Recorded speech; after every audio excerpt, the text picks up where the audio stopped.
আসসালামু আলাইকুম এভরিওয়ান, আশা করি সবাই ভালো আছেন। আল্লাহর রহমতে আমিও ভালো আছি। আজকে আমি আপনাদের সাথে শেয়ার করব খুবই মজার একটা রেসিপি। এইখানে আমি হাঁস কেটে নিলাম। হাঁসটা আমাদের বাড়ির একদম পোষা হাঁস, ভিতর থেকে 3টা ডিমও বের হয়েছে ছোট ছোট। হাঁসগুলো আমি এমন পরিষ্কার করে সুন্দর করে কেটে নিয়েছি। দেখুন চামড়াগুলো একদম পরিষ্কার, আর তেল চামড়াতে কিন্তু চপচপা। যেহেতু এটা ডিম পেটে ছিল তাই হাঁসে কিন্তু চর্বি হয়ে গেছে, চামড়াতে ভালো তেল, আমার হাতেও লেগে যাচ্ছে। আমি এবার একটা পাত্রে তুলে নিচ্ছি। এই মাংসগুলো ভালো করে ধুয়ে নেব।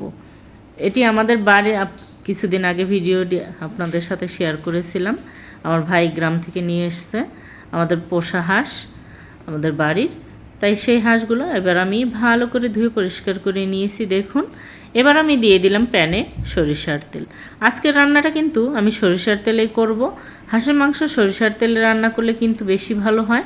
হাঁসের যে একটা স্যান্ড থাকে সেই স্যান্ডটা কিন্তু আর পাওয়া যায় না। এই সরিষার তেলে ভাজালো ফ্লেভারে যে একটা হাঁসের স্যান্ড সেটা কিন্তু আর থাকবে না। আমার পেঁয়াজটা হালকা গোল্ডেন ব্রাউন কালার হয়ে গেছে। এখানে আমি অল্প পরিমাণ পানি দিয়ে দিয়েছি যাতে পেঁয়াজটা না পুড়ে যায়। তারপরে দিয়ে দিলাম হলুদের গুঁড়ো, মরিচের গুঁড়ো, এবার দিয়ে দিচ্ছি জিরা বাটা, এখন দিয়ে দিচ্ছি আদা রসুন বাটা। আমি আদা রসুন বাটাটা একটু বেশি দিয়ে দিচ্ছি, কারণ হাঁসের মাংসে কিন্তু আদা রসুন বাটা একটু বেশি দিতে হয়। আর দিয়ে দিলাম ধনিয়া রাঁধুনির গুঁড়া, আর দিয়ে দিচ্ছি কয়েকটা লবঙ্গ আর গোলমরিচ, 3-4 টুকরা দারচিনি, 2টো তেজপাতা, 4-5টা এলাচ থেতো করে দিয়েছি বিচিটা ভেঙে ফ্লেভার ভালো আসার জন্য।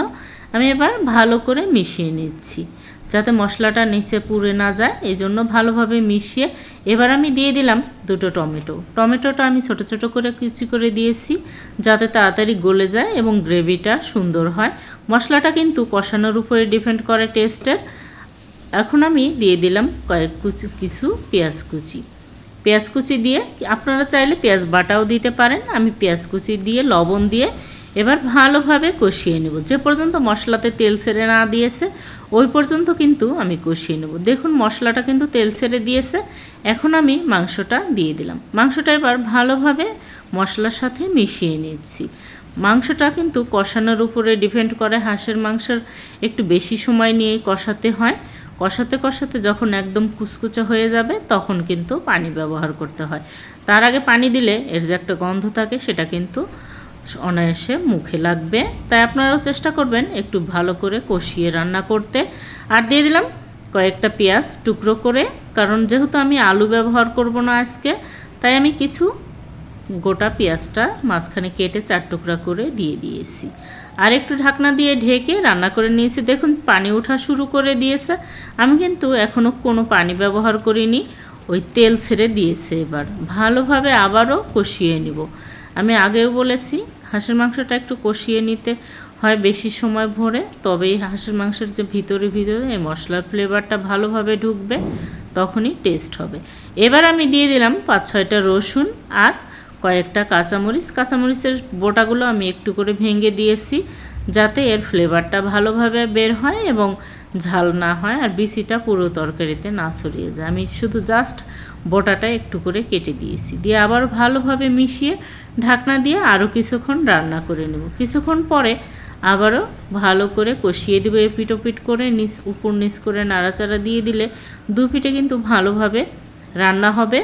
আমার মাংসটা ভালোভাবে কষিয়ে একদম তেল ছেড়ে দিয়েছে। দেখুন এখন আমি এতে যোগ করব পানি ঝোলের জন্য আর মাংসটা সিদ্ধ হওয়ার জন্য।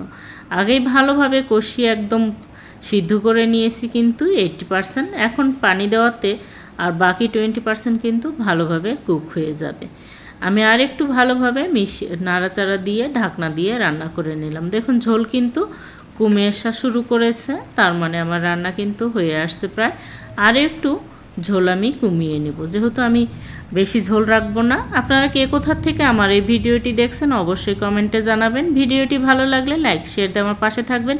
ইউটিউব থেকে দেখলে সাবস্ক্রাইব করবেন এবং পেজ থেকে দেখলে ফলো দিয়ে আমার সাথে থাকবেন, যাতে পরবর্তীতে এমন মজার মজার খাবারের নোটিফিকেশন প্রথমে আপনাদের মোবাইলে আসে।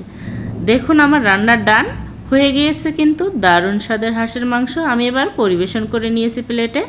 ধন্যবাদ সবাইকে আমার এই ভিডিওটি দেখার জন্য। Thanks for watching. আল্লাহ হাফেজ।